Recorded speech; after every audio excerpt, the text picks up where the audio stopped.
لله نحمده ونستعينه ونستغفره ونؤمن به ونتوكل عليه ونعوذ بالله من شرور أنفسنا ومن سيئات أعمالنا من يهده الله فلا مضل له ومن يضلل فلا هادي له ونشهد أن لا إله إلا الله وحده لا شريك له ونشهد أن محمدا عبده ورسوله أما بعد فأعوذ بالله السميع العليم من الشيطان الرجيم بسم الله الرحمن الرحيم إنا عرضنا الأمانة على السماوات والأرض والجبال فأبين أن يحملنها وأشفقن منها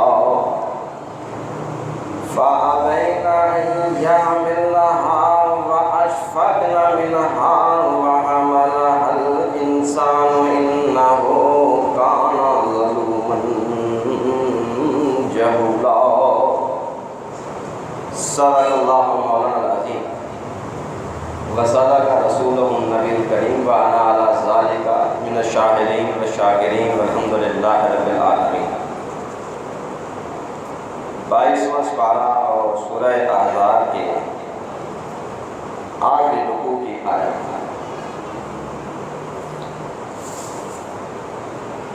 اس آیت میں خالق کائنات ارشاد فرماتے ہیں کہ انا عرضنا الامانۃ علی السماوات والارض والجبال،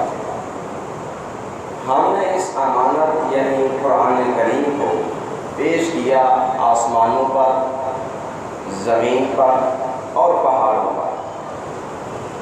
تو فَأَبَيْنَ أَن يَحْمِلْنَهَا، انہوں نے اس کا بوجھ اٹھانے سے معذرت کی، یہ قاصر رہے،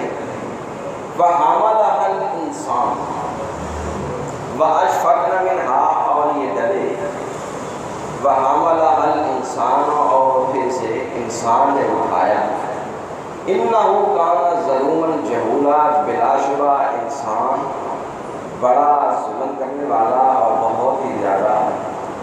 وہ نادان اور حقیقت سے ناآشنا ہے۔ یہاں چند ایک باتیں ہیں سمجھنے کی ہیں کہ قرآن کریم کے متعلق اللہ جل شانہ نے امانت کا لفظ استعمال کیا۔ یہ بات تو ہم سب جانتے ہیں کہ جب کسی کے پاس ہم کوئی امانت رکھتے ہیں، کوئی چیز امانتاً رکھتے ہیں، تو جس کے پاس امانت رکھی جاتی ہے اس چیز کا مالک نہیں ہوتا، نہ ہی اسے اس چیز میں تصرف کا اختیار حاصل ہوتا ہے کہ اس میں اپنی مرضی سے کوئی رد و بدل کر لے یا اس کو اپنے تصرف میں لے آئے، کوئی کمی زیادتی کر لے۔ اللہ رب العالمین نے جو امانت کا لفظ استعمال کیا ہے تو در حقیقت یہ پیغام ہے کہ لوگوں اس کے تم مالک نہیں ہو، اس کا مالک خالق کی کائنات ہے، وہ کلام اللہ، یہ اللہ کی کلام ہے، اس کے تم متصرف نہیں ہو، بلکہ اس کا اس پر تصرف رکھنے والا وہ خالق کی کائنات ہے۔ قرآن کریم نے بھی اللہ جل شانہ نے مختلف مقامات پر اس حقیقت کو اشکارا کیا ہے۔ اللہ فرماتے ہیں کہ میرے پیغمبر محمد مصطفیٰ صلی اللہ علیہ وسلم یہ آپ سے کہتے ہیں کہ آپ اس قرآن کے بدلے میں کوئی اور کتاب لے آئیں یا اس میں کچھ رد و بدل کر دیں، تو آپ ان سے کہیے کہ ما یکون لی ان ابدلہ من تلقاء نفسی ان اتبع الا ما یوحی الی۔ لوگوں میں اس میں اپنی طرف سے کوئی رد و بدل نہیں کر سکتا، مجھے تو جو وحی ہوتی ہے وہ اس کا پابند ہوں۔ دوسرے مقام پر خالق کائنات اس حقیقت کو آشکارا کرتے ہوئے ارشاد فرماتے ہیں کہ فلا اقسم بما تبصرون وما لا تبصرون، فلا اقسم بما تبصرون وما لا تبصرون، وہ لوگوں مجھے قسم ہے ان چیزوں کی جسے تم دیکھتے ہو اور جنہیں تم نہیں دیکھتے، جو تمہاری نگاہوں سے اوجھل ہیں لوگوں مجھے ان کی بھی قسم، جو چیزیں تمہاری نگاہ میں ہیں مجھے ان کی بھی قسم۔ إِنَّهُ لَقَوْلُ رَسُولٍ كَرِيمٍ وَمَا هُوَ بِقَوْلِ شَاعِرٍ قَلِيلًا مَا تُؤْمِنُونَ۔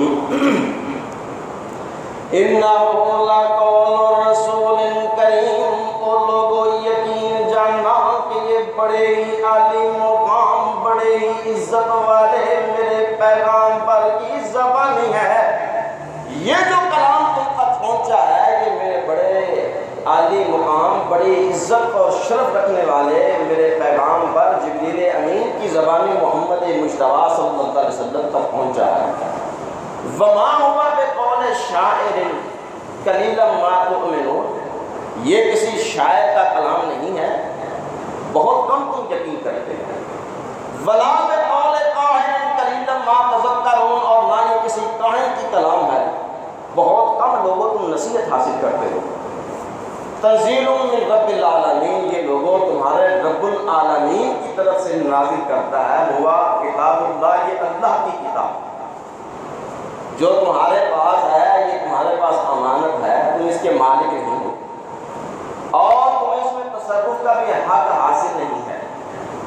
اس میں اپنی مرضی سے کوئی رد و بدل بھی تم نہیں کر سکتے، کمی اور زیادتی بھی نہیں کر سکتے، یہ تمہارے پاس امانت ہے۔ حتیٰ کہ میرا پیغمبر محمد مصطفیٰ صلی اللہ علیہ وسلم بھی اگر اس میں اپنی منشا کو دخل دینا چاہیے تو یاد رکھو کہ وَلَوْ تَقَوَّلَ عَلَيْنَا بَعْضَ الْأَقَاوِيلِ لَأَخَذْنَا مِنْهُ بِالْيَمِينِ، وَلَوْ تَقَوَّلَ عَلَيْنَا بَعْضَ الْأَقَاوِيلِ، وہ لوگوں اگر میرا یہ پیغمبر محمد مصطفیٰ صلی اللہ علیہ وسلم بھی یہاں پہ بعض باتیں ایسی کہیں گے جو کہ ہم نے نہیں کہیں، اگر یہ اپنی طرف سے ہم پر کچھ باتیں کہہ دیں تو لَأَخَذْنَا مِنْهُ بِالْيَمِينِ، لوگوں یقین جاننا کہ لَأَخَذْنَا مِنْهُ بِالْيَمِينِ، ہم اپنے اس پیغمبر محمد مصطفیٰ صلی اللہ علیہ وسلم کو بھی دائیں جانب سے پکڑ لیں گے۔ ثُمَّ لَقَطَعْنَا مِنْهُ الْوَتِينَ، او لوگوں پھر ہم اس کی بھی شاید رگ کاٹ دیں گے۔ فَمَا مِنْكُمْ مِنْ أَحَدٍ عَنْهُ حَاجِزِينَ، اور کوئی بھی لوگوں پہ تم میں سے ایسا نہیں ہے کہ اس پیغمبر محمد مصطفیٰ صلی اللہ علیہ وسلم کو ہماری گرفت سے چھڑا سکے یا بچا سکے۔ اس لیے عرض الامانت، لوگوں یہ امانت ہے ہمارے پاس، یہ امانت ہے کسی خاص قوم کے لیے نہیں ہے، کسی خاص زمانے کے ساتھ نہیں ہے، بلکہ یہ قیامت تک کے لوگوں، آنے والے لوگوں کے لیے یہ منتقل ہوتی چلی جائے، کوئی اس کی ملکیت کا دعویٰ نہیں کر سکتا، یہ سب لوگوں کے پاس اللہ کی ایک امانت ہے۔ اللہ فرماتے ہیں ہم نے سب سے پہلے اس امانت کو آسمانوں پر پیش کیا کہ کیا تم اس کی حفاظت کرو گے، اس کو ادا کرو گے، زمین پر پیش کیا، یہ بڑے بڑے بلند و بالا پہاڑ ہم نے ان پر پیش کیا، تو اللہ فرماتے ہیں فَأَبَيْنَ أَن يَحْمِلْنَهَا، وہ اس کو اٹھانے سے قاصر تھے، وَأَشْفَقْنَ مِنْهَا، انہیں لرز آتا نہیں تھا، ان پہ لرز آتا نہیں تھا، کہ خالق کائنات فرماتے ہیں کہ لوگوں اگر ہم اسے کسی پہاڑ پر نازل کر لیتے ہیں تو یقین جانو کہ وہ پہاڑ بھی اللہ کی خشیت میں ریزہ ریزہ ہو جاتا، فَأَشْفَقْنَ مِنْهَا، وہ ڈرے اس سے۔ قرآن کریم میں اللہ جل شانہ فرماتے ہیں کہ وَلَوْ أَنزَلْنَا هَذَا الْقُرْآنَ عَلَى جَبَلٍ لَرَأَيْتَهُ خَاشِعًا مُتَصَدِّعًا مِنْ خَشْيَةِ اللَّهِ، لو انزلنا هذا القرآن، اے میرے قرآن سے منہ پھیرنے والوں، میرے حکم عدولی کرنے والوں، اس زمین پہ رہنے والوں، میرا رزق کھانے والوں، ولو انزلنا هذا القرآن على جبل، لوگوں اگر ہم اس قرآن کو کسی پہاڑ پہ نازل کر دیتے، ہم کسی پہاڑ پہ سے اتار دیتے تو پھر کیا ہوتا ہے؟ لو انزلنا هذا القرآن على جبل لرأيته خاشعا متصدعا من خشية الله، لوگوں وہ بھی اللہ کے سامنے عاجزی کرتا، اللہ کی خشیت میں وہ ریزہ ریزہ ہو جاتا، اللہ کی خشیت میں وہ ریزہ ریزہ ہو جاتا۔ تو ہم نے اس قرآن کو پیش کیا تھا آسمانوں اور زمینوں پر، پہاڑوں پر، وہ اس کو اٹھانے سے قاصر رہے، وہ ڈرے۔ وَحَمَلَ عَلَيْهِ الْإِنسَانُ، پھر اس کو انسان نے اٹھایا، انسان نے اٹھایا کہ جس کا حوصلہ، جس کا ارادہ، جس کا استقلال وہ ان بلندوں بالا پہاڑوں سے بھی بڑھ کر ہے۔ یہ زمین و آسمان، یہ پہاڑ اس کے عزم و استقلال، اس کے حوصلے اور ہمت کے سامنے کمزور ہے۔ یہ اتنا اس میں حوصلہ ہے، اتنا حوصلہ ہے کہ وہ قرآن جب اگر ہم اس کو پہاڑوں پر نازل کرتے تو وہ ریزہ ریزہ ہو جاتے۔ ہم نے وہ قرآن جب اس میں نازل کیا تو اس میں اتنا حوصلہ ہے کہ بجائے اس کے کہ یہ آموزاری کرتا، اس میں خشیت و خشوع و خضوع آتا، یہ اللہ کے مقابلے میں کھڑا ہے، اللہ کے مقابلے میں۔ اللہ وَحَمَلَ عَلَى الْإِنسَانُ إِنَّهُ كَانَ ظَلُومًا جَهُولًا، اسے انسان نے ڈرایا۔ اس لیے کہ جب انسان اللہ کی نافرمانی، اللہ کی معصیت میں آتا ہے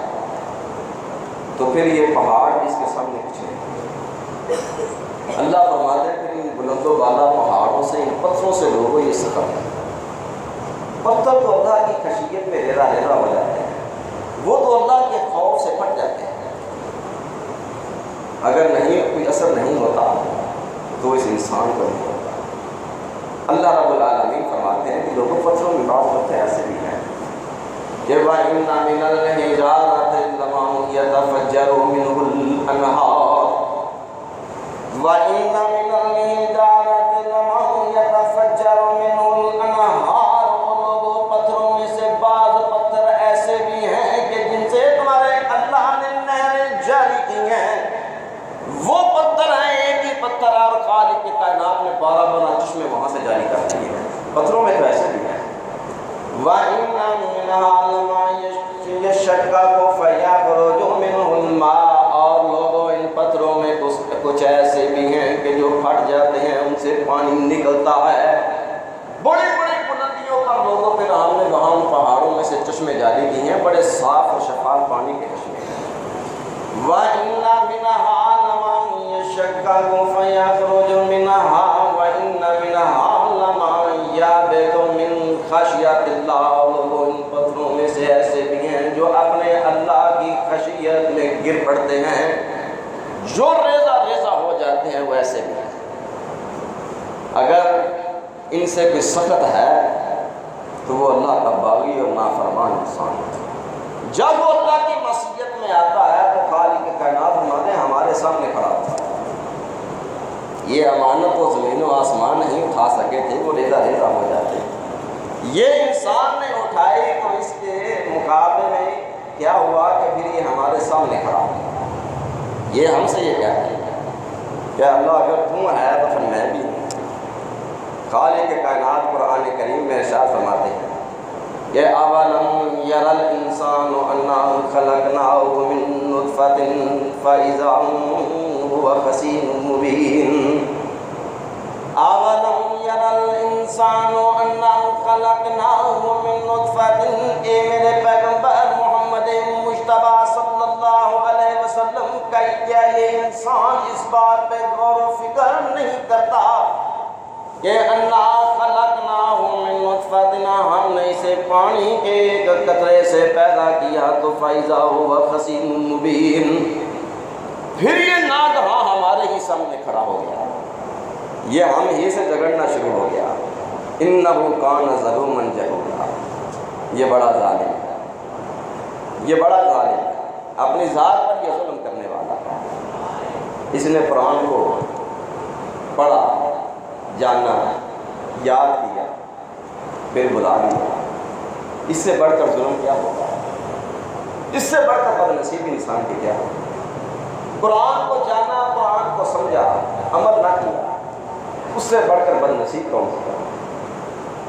اللہ وَإِنَّهُ كَانَ ظَلُومًا، حق اس کے پاس آیا لیکن پھر بھی یہ اپنی ذات پر اٹھایا، حق کے مقابلے میں یہ کھڑا ہوا تو یہ اس کا ظلم کرتا۔ جہولا یہ نور ہدایت تھا جو انسان کو کار ضلالت، گمراہی اور تاریکیوں کے اندھیروں سے نکال کر کے ہدایت کی راہ پر گامزن کرنے والی روشنی تھی۔ یہ انسان اس سے مستفیض نہیں ہوا۔ جہولا یہ اس حقیقت سے ناآشنا رہا، اس سے فیض یاب نہیں ہوا۔ اس لیے کہ جس وقت انسان قرآن کریم کی تعلیمات کی روشنی میں اپنی زندگی بسر نہیں کرتا، وہ اسے مشعل راہ نہیں بناتا، وہ اس نور سے اپنی زندگی کو منور نہیں کرتا، تو پھر یاد رکھو وہ بڑے بڑے ابوالحکم اپنے معاشرے میں جو ابوالحکم کہلاتے تھے، اپنے لوگ کہتے تھے کہ فیصلے کا باپ ہے، انہیں بھی پھر ابو جہل کا خطاب ملا۔ وہ ابوالحکم نہیں رہے، وہ ابو جہل ہے۔ اس لیے انہو کان ظلوما جہولا، انسان ہم نے تمہیں بڑی عزت و عظمت سے نوازا تھا، بڑی شرف و منزلت دی تھی، ہم نے یہ قرآن تمہیں دیا اور یہ بتایا تھا کہ ھذا کتاب انزلناہ مبارک فاتبعوہ، ھذا کتاب انزلناہ مبارک، تو میرے بندو یہ کتاب جسے ہم نے نازل کیا ہے مبارک، وہ لوگو یہ بہت ہی برکتوں والی ہے، فاتبعوہ، اور تم اس کی اتباع کرنا، اس کی پیروی کرنا، اس کے نشان راہ پہ چلنا، یہ تمہارے اللہ کی تمہارے پاس امانت ہے۔ اس کی ادائیگی اس طریقے سے ہوگی کہ تم اس کی اطاعت کرو، اس کے حکموں کی پاسداری اور پابندی کرو، لیکن حملہ الانسان انہ کان ظلوما جہولا، انسان نے اس کو اٹھایا اور پھر اس نے ظلم کیا، جہالت کا مظاہرہ کیا، اس کو اپنی زندگی کے لیے مشعل راہ نہیں بنایا۔ تو میرے عزیزوں، میرے عرض کرنے کا مقصد یہ ہے کہ بہت بڑی بدنصیبی ہے، بہت بڑی بدنصیبی کہ جس وقت خالق کائنات نے ہم پر یہ احسان عظیم کیا اور پھر انسان اس دنیا میں ناکام اور نامراد چلا جائے، اس دنیا میں وہ اپنی زندگی اللہ اور اس کے رسول کی اطاعت کے مطابق نہ گزارے، وہ معصیت اور غفلت میں رہے، تو بہت بڑی بدنصیبی ہے۔ خالق کائنات فرماتے ہیں پھر اس کا نتیجہ یہ ہوگا کہ لوگوں کے لیے پھر ولا یزید الظالمین الا خسارا، پھر ایسے ظالم لوگ جو ہیں ان کے لیے یہ قرآن خسارے ہی میں اضافہ کرے گا، پھر فائدہ اور نفع انہیں حاصل نہیں ہوگا۔ تو میرے عزیزوں، آج ہم اگر دیکھیں، کئی ہم میں سے ایسے ہیں جنہوں نے قرآن پڑھا ہے کہ امام الانبیاء حضرت محمد مجتبیٰ صلی اللہ علیہ وسلم نے ارشاد فرمایا خیرکم من تعلم القرآن وعلمہ، لوگوں تم میں سے بہترین ہے وہ شخص جس نے قرآن کریم کی تعلیم حاصل کی اور لوگوں کو تعلیم دی۔ نبی کریم صلی اللہ علیہ وسلم ایک دن صحابہ کرام رضوان اللہ علیہ مجمعین سے فرمانے لگے کہ میرے ساتھیو، اگر تم میں سے کوئی شخص بتہان کی طرف جائے، ایک علاقے ایک جگہ کا نام تھا، وہاں سے وہ 2 اونٹنیاں لے کر کے آئے، بڑی اعلیٰ نسل کی، تندرست و توانا ہو، تو کیا خیال ہے؟ صحابہ کرام رضوان اللہ علیہ مجمعین کہنے یا رسول اللہ صلی اللہ علیہ وسلم، حال میں سے ہر ایک اس بات کو چاہے گا، پسند کرے گا۔ آپ فرمانے لگے کہ میرے ساتھیو، پھر قرآن کریم کی اگر تم 2 آیات کو یاد کرو، سیکھ لو اور سکھلا دو، تو یہ ان 2 اونٹنیوں سے بدرجہ بہتر۔ 3 آیات تم سیکھو گے تو یہ 3 اونٹنیوں سے بہتر ہوگا، 4 سیکھو گے تو یہ 4 سے بہتر ہوگا۔ تو میرے عزیزوں، یہ تو بڑی عظیم ترین، بہت عظیم ترین کلام بھی ہے، بہت عظیم ترین عبادت بھی ہے کہ اگر ہم دیکھیں تو خالق کائنات نے جس مہینے میں اس قرآن کو نازل کیا ہے، وہ مہینہ بھی دیگر مہینوں کی نسبت اللہ رب العالمین نے بڑی عظمت اور بڑی شرف والا بنایا ہے۔ کہ اللہ جل شانہ قرآن کریم میں فرماتے ہیں کہ شہر رمضان الذی انزل فیہ القرآن ھدی للناس وبینات من الھدی والفرقان، شہر رمضان الذی انزل فیہ القرآن، وہ لوگو یہ رمضان کا مہینہ جسے میں نے بڑی عظمتوں والا، بڑی برکتوں والا، بڑی رحمتوں والا، بڑی بخششوں والا بنایا ہے۔ انزل فیہ القرآن، لوگو اس میں تمہارے اللہ نے قرآن کو اتارا ہے، ھدی للناس، لوگو یہ تمہارے لیے رہنمائی ہے، یہ تمہیں راستہ بتانے والا ہے۔ اس سے تمہیں ایسے رہنما اصول ملیں گے کہ جس سے تم اپنی منزل کا تعین کر سکو گے، تم آخرت کی کامیابی اور کامرانی حاصل کر سکو گے۔ یہ تمہیں ایسے اصول و قوانین فراہم کرے گا کہ جس سے لوگوں صحیح غلط جائز ناجائز حق اور باطل میں تم تمیز کر سکو گے۔ ہم نے اس قرآن کو اس مہینے میں اتارا اور یہ مہینہ اس قدر عظمتوں والا ہے کہ تمہارے اس مہینے کی عبادت بقول امام الانبیاء حضرت محمد مجتبیٰ صلی اللہ علیہ وسلم کہ من صام رمضان ایمانا و احتسابا غفر له ما تقدم من ذنبه من قام لیلۃ القدر غفر له ما تقدم من ذنبه۔ لوگوں تم میں سے جو کوئی بھی اپنی ذات کا محاسبہ کرتے ہو، ایمان کے ساتھ عقیدہ توحید رکھتے ہوئے رمضان کا روزہ رکھے گا، اللہ اس کے سب گناہ معاف کر دے گا۔ وہ جو کوئی تم میں سے قیام اللیل کرے گا، اللہ اس کے گناہوں کو معاف کر دے گا۔ وہ جو تم میں سے لیلۃ القدر کی رات کو پا لے، اور حضرت عائشہ صدیقہ رضی اللہ تعالیٰ عنہ نے ایک دن پوچھا کہ یا رسول اللہ صلی اللہ علیہ وسلم، اگر اللہ مجھے وہ رات نصیب کرتے تو اپنے اللہ سے کس چیز کا سوال کرتے؟ آپ فرمانے لگے کہ عائشہ اللہ سے سوال کرنا کہ اللہم انک عفو تحب العفو فاعف عني، اے میرے پروردگار عالم تو بڑا درگزر کرنے والا ہے، درگزر کرنے تو پسند کرتا ہے، میری تیری بارگاہ میں التجا ہے کہ فاعف عني، اللہ میرے گناہوں سے درگزر فرمانا، اللہ مجھ پر رحم کرنا۔ آپ فرمانے لگے کہ عائشہ اپنے اللہ سے اس بات کا سوال کرتا۔ آپ فرماتے جس نے اس رات کا قیام کیا تو اس کی ساتھ کا تمام تر گناہ اللہ معاف کر دے گا۔ بلکہ ایسا ہی نہیں لوگوں، چونکہ لیلۃ القدر کی رات میں یہ قرآن نازل ہوا، اللہ فرماتے ہیں کہ جہاں یہ تمہارے گناہوں کی بخشش اور مغفرت کا وقت ہے، وہیں لوگوں یہ بڑی عظیم کمی اللہ جل شانہ نے سمجھ لو کہ جو مہینوں کی ریاضت تھی وہ اس ایک رات میں جمع کر دی۔ اللہ تبارک و تعالیٰ فرماتے ہیں کہ لوگوں ہم نے اس رات میں جو قرآن نازل کیا تو اس رات کو کیسی عظمت دی ہے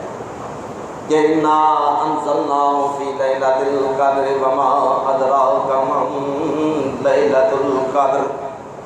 انا انزلناہ فی لیلۃ القدر، وہ لوگوں بلا شبہ ہم نے اس کو بڑی قدر والی رات میں اتارا ہے،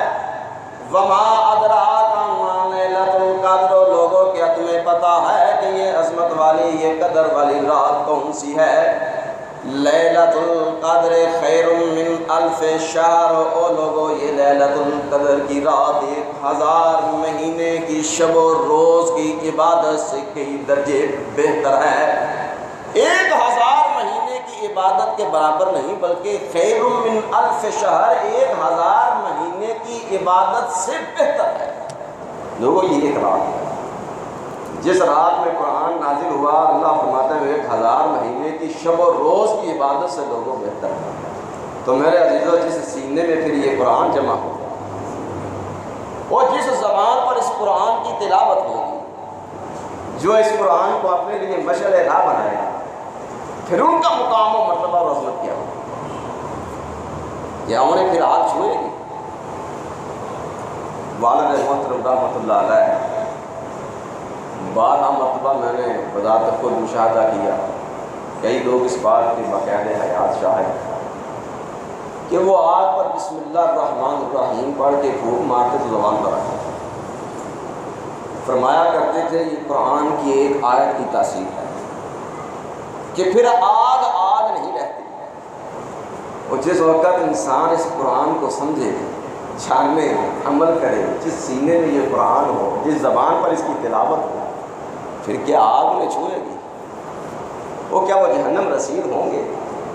یقین جانو وہ بھی بڑے عظیم المرتبہ، بڑے عظیم المرتبہ ہستی ہے۔ پھر خالق کے کائنات میں روایت میں آتا ہے کہ پھر اللہ تبارک و تعالیٰ بھی فرمائیں گے قیامت کے دن کہ انسان قرآن پڑھتا جائے اور تو جنت کے درجات اور منازل طے کرتا جائے، جہاں اس کا قرآن کا اختتام ہوگا وہاں تیرا ٹھکانہ، تیری منزل۔ تو میرے عزیزوں، میرے عرض کرنے کا مقصد یہ ہے کہ رمضان المبارک کے بابرکت مہینے، بابرکت مہینے ہم نے قرآن کریم کی تلاوت بھی کی، نماز تراویح بھی پڑھی، روزہ بھی رکھا، قیام اللیل بھی کیا۔ اللہ سے دعا ہے کہ خالق کی کائنات ہماری ان عبادات کو شرف قبولیت عطا فرمائے۔ اللہ جل شانہ ہمارا قرآن پڑھنا، سننا، سنانا اللہ اسے قبول فرمائے۔ تو جہاں ہم نے رمضان مبارک میں یہ اہتمام کیا تو رمضان المبارک کے مہینے کے علاوہ بھی اللہ رب العالمین کا یہی تقاضا ہے کہ آپ قرآن کے ساتھ اپنے تعلق کو قائم کریں، قرآن کریم کی تعلیمات کو جانیں، سمجھیں۔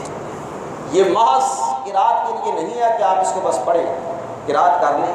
آپ نہیں جانتے کہ آپ نے کیا پڑھا۔ قرآن کریم میں اللہ جل شانہ نے ایک اصول فراہم کیا۔ اللہ فرماتے ہیں کہ میرے پیغمبر محمد مجتبیٰ صلی اللہ علیہ وسلم آپ ان لوگوں کو تعلیم کریں کہ جس وقت یہ میری بارگاہ میں کھڑے ہیں، میری بارگاہ میں جس وقت یہ کھڑے ہوں نماز پڑھیں، تو ایسی حالت میں یہ نہ آئے کہ لا تقربوا الصلاۃ وانتم سکارى، حالت سکر میں یہ نماز کے قریب نہ آئیں، حتی تعلموا ما تقولون، تا وقت ہے کہ جو تم اپنی زبان سے ادا کر رہے ہو تمہیں اس کا علم ہو کہ تم کیا کہہ رہے ہو۔ یعنی وہ حالت جس میں انسان کو یہ علم ہو کہ میں اپنی زبان سے کیا ادا کر رہا ہوں، وہ حالت سکر نہیں ہے۔ حالت سکر وہ ہے جس میں انسان اپنی زبان سے ادا کرنے والے کلمات تلاوت سے غافل ہے۔ تو یہ اصول خالق کائنات نے قرآن کریم میں دیا کہ لوگوں لا تقربوا الصلاۃ وانتم سکارى حتی تعلموا ما تقولون، جب تم میری عبادت کرو، جب تم قرآن کی تلاوت کرو تو تم زبان سے جو کلمات کہتے ہو، تم کہتے ہو کہ الحمدللہ رب العالمین الرحمن الرحیم مالک یوم الدین، الحمدللہ رب العالمین، تمام تر تعریفیں اس اللہ کی ہیں جو جہانوں کا پالنے والا ہے۔ جب تم اپنی زبان سے یہ کلمات ادا کر رہے ہو تو اس کی حقیقت کا بھی تمہیں علم ہونا چاہیے، تم کیا کہہ رہے ہو۔ جب تم کہو کہ الرحمن الرحیم، اللہ تو بڑا رحم کرنے والا، بڑا مہربان ہے، تو تم اس حقیقت کو بھی جانتے ہو کہ تم کیا کہہ رہے ہو۔ حتی تعلموا ما تقولون۔ تو میرے عزیزوں، میرے عرض کرنے کا مقصد یہ ہے کہ جب ہم قرآن کریم کی تلاوت کرتے ہیں تو محض تلاوت نہیں، بلکہ آپ اس کے مقصد کو بھی جانیں اور سمجھیں کہ خالق کائنات اس قرآن میں ہم سے کیا تقاضا کر رہے ہیں، کیا اللہ چاہتے ہیں، کس چیز کا خالق کائنات ہم سے تقاضا کر رہے ہیں، کس بات کا ہمیں حکم دے رہے ہیں، کس چیز سے اللہ ہمیں منع کر رہے ہیں، یہ جاننا بھی ضروری ہے۔ اگر انسان اس چیز کو فراموش کر دے تو پھر در حقیقت یہ اللہ کی امانت ہے، یہ اس میں خیانت ہے۔ اس لیے کہ اللہ نے تو یہ فرمایا تھا کہ ھذا کتاب انزلناہ مبارک فاتبعوہ، کہ میرے بندو ہم نے یہ کتاب تم پہ جو نازل کی ہے مبارک، وہ لوگوں یہ بڑی برکتوں والی ہیں، فاتبعوہ لوگوں اس کی پیروی کرنا، وہ لوگوں اسے اپنی زندگی کے لیے مشعل راہ بنانا، اسے تم اپنے لیے مشعل راہ بنانا، اس میں تمہاری کامیابی اور کامرانی پوشیدہ ہے۔ تو میرے عزیزوں، اللہ سے دعا ہے کہ خالق کائنات ہمیں کتاب اللہ کو سمجھنے اور اس کے مطابق عمل کرنے کی بھی توفیق عطا فرمائے۔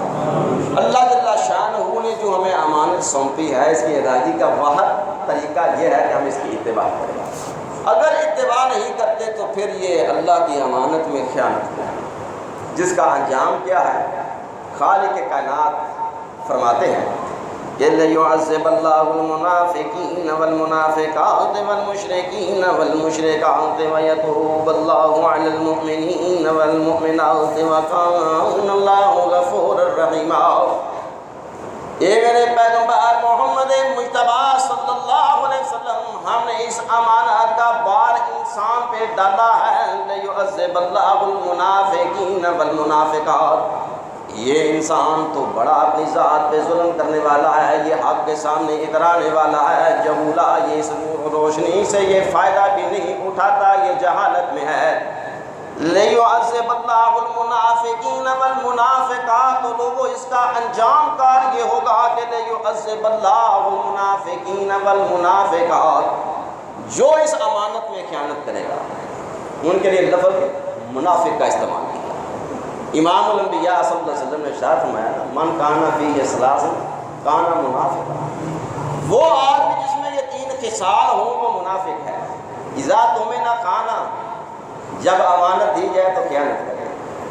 اذا حدث کذب، جب بات کرے تو جھوٹ بولے، واذا وعد اخلف، جب وعدہ کرے تو وعدہ خلافی کرے۔ وَإِذَا خَاصَمَ فَجَرَ، جب کسی سے جھگڑا کرے تو بد زبانی کے اوپر۔ تو اللہ جل شانہ فرماتے ہیں لوگوں اگر خیانت کرو گے تو انجام کار یہ ہوگا کہ پھر ایسے خیانت کرنے والوں کے لیے، ایسے منافقین کا انجام لِيُعَذِّبَ اللَّهُ الْمُنَافِقِينَ وَالْمُنَافِقَاتِ، لوگوں ان کا انجام یہ ہوگا کہ اللہ ان منافق مردوں اور ان منافق عورتوں کو عذاب دے گا۔ والمشرکین والمشرکات، اور وہ لوگ جو اللہ کے ساتھ شرک کرتے ہیں، جو اس ہدایت کی کتاب سے اکثر نظر انداز کرتے ہوئے پھر بھی اللہ کے ساتھ شریک ٹھہراتے ہیں۔ خالق کائنات نے قرآن کریم میں بڑے واضح الفاظ میں یہ اعلان کیا ہے کہ قل هو اللہ احد اللہ الصمد لم یلد ولم یولد ولم یکن له کفوا احد۔ او لوگو تمہارا وہ اللہ تو یکتا ہے، اللہ الصمد، او لوگو وہ بے نیاز ہے، لم یلد ولم یولد، او لوگو نہ اس نے کسی کو جنم دیا ہے نہ اسے کسی نے جنا ہے، وَلَمْ يَكُنْ لَهُ كُفُوًا أَحَدٌ، اور لوگوں کوئی بھی اس پوری کائنات میں ایسا نہیں جو اس کی ذات، اس کی صفات میں کوئی اس سے نسبت، کوئی تعلق رکھتا ہو، وہ تنہا اور یکتا ہے۔ اللہ نے یہ پیغام دیا ہے، اللہ فرماتا ہے اس کو وہ نظر انداز کر کے پھر شرک کرتے ہیں تو پھر کیا کریں گے ہم؟ لِيُعَذِّبَ اللَّهُ الْمُنَافِقِينَ وَالْمُنَافِقَاتِ، پھر ہم خیانت کرنے والے منافقین مرد اور عورتوں کو عذاب دیں گے، شرک کرنے والے مرد اور عورتوں کو عذاب دیں گے، اور وہ لوگ جو اپنی زندگی کی مشعل راہ اس قرآن کو بنائیں گے، جو اس امانت کو ادا کریں گے، اس کی اتباع کریں گے، اس کی فرما برداری کریں گے، تو اللہ فرماتے ہیں وَيَتُوبَ اللَّهُ عَلَى الْمُؤْمِنِينَ وَالْمُؤْمِنَاتِ وَكَانَ اللَّهُ غَفُورًا رَحِيمًا۔ وَيَتُوبَ اللَّهُ عَلَى الْمُؤْمِنِينَ وَالْمُؤْمِنَاتِ، اور لوگوں پھر تمہارا اللہ ان لوگوں پہ رجوع کرے گا، ان پر اپنی نظر کرم کرے گا، ان پر اپنی رحمت کرے گا۔ یہ علی المؤمنین والمؤمنات، جو ایمان والے بھی ہیں، والمؤمنات، اور جو ایمان والی عورتیں ہیں، وَكَانَ اللَّهُ غَفُورًا رَحِيمًا، تو لوگوں یقین جاننا کہ ایسے لوگوں کے لیے تمہارا اللہ بہت ہی زیادہ بخشنے والا اور بڑا ہی وہ مہربان ہے۔ تمہارا خالق کائنات ان پر اپنی برائے رحمت فرمائے گا، اس دنیا میں بھی رحمت نازل کرے گا، آخرت میں بھی رحمت نازل کرے گا۔ تو میرے عزیزوں، میرے عرض کرنے کا مسئلہ کہ امام الانبیاء حضرت محمد مصطفیٰ صلی اللہ علیہ وسلم ارشاد فرمایا کرتے تھے، آپ ہمارے استذکروا قرآن، لوگ اس قرآن کو یاد کرو، اس کے ساتھ اپنا تعلق قائم کرو، اس کے ساتھ اپنا واسطہ جوڑو، اس کے احکامات کے مطابق اپنی زندگی گزارو۔ اللہ سے دعا ہے خالق کائنات ہمیں کتاب اللہ کو سمجھنے، اس کے مطابق عمل کرنے کی اور استقامت کی توفیق عطا فرمائے۔ امام الانبیاء حضرت محمد مصطفیٰ صلی اللہ علیہ وسلم کی سنت کو جاننے، سمجھنے، اس کے مطابق اپنی زندگی گزارنے کی توفیق عطا فرمائے، اور اللہ رب العالمین ہماری عبادات کو، ہماری شب و روز کی تسبیحات، تحمیدات، تلاوت قرآن کو اپنی بارگاہ میں شکر قبولیت عطا فرمائے۔ وآخر دعوانا الحمد للہ رب العالمین۔ اللهم إني أسألك بأنك أنت الله لا إله إلا أنت الأحد الصمد الذي لم يلد ولم يولد ولم يكن له كفوا أحد۔ اللهم صل على محمد وعلى آل محمد كما صليت